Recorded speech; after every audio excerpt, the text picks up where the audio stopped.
बिस्मिल्लाहिर्रहमानिर्रहीम अस्सलाम वालेकुम नाज़रीन। तो देख सकते हो मास्टर मुनव्वर साहब के भतीजे हमारे पास तशरीफ़ लाए हैं। तो माशाल्लाह मास्टर मुनव्वर साहब पहले भी आते रहे, इन्होंने इस बार कहा कि चलो हम खुद चक्कर लगाते हैं तो आपको माल भी दिखा देते हैं। माशाल्लाह ये हमसे ज़्यादातर माल परचेज़ करते हैं, बिल्टियों के थ्रू इनका माल ज़्यादातर कुड़िया हाउस के लिए जाता है। तो देख सकते हो पासफोरिक एसिड 85%, एक कैन जो कि एक कैन 3 DAP के बराबर है, 40 बैग MAP के है।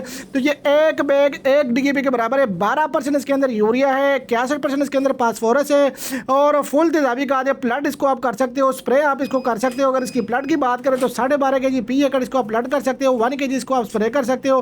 25 kg की पैकिंग में अवेलेबल है, इंपोर्टेड माल है। देख सकते हो आप ये 40 बैग लोड हो गए आपके सामने। तो और भी इनका माशाल्लाह माल है, काफ़ी इनका ज़्यादातर माल बिल्टियों के थ्रू जाता है। तो आप भी जल्दी जल्दी ऑर्डर करें और बेहतरीन रिजल्ट हासिल करने के लिए स्क्रीन के ऊपर चलते हुए नंबर पर रब्ता कीजिएगा। ये देख सकते हो मैग्नीशियम के 15 बैग है। अगर मैग्नीशियम की बात करें तो ये एक बैग 2.5 एकड़ का है। इसके अंदर मैग्नीशियम भी है, इसके अंदर जिब्रालिक एसिड भी 10% अवेलेबल है। अगर इसकी स्प्रे की बात करें तो 1 kg स्प्रे कर सकते हो। अगर इसकी प्लट की बात करें तो 10 kg पी एकड़ ये आप प्लट कर सकते हो। 2.5 एकड़ का बैग है। तो स्क्रीन के ऊपर चलते हुए नंबर पर रब्ता कीजिएगा 0325 25 66 99। तो इस नंबर पर रब्ता करके आप अपना ऑर्डर बुक करवा सकते हो।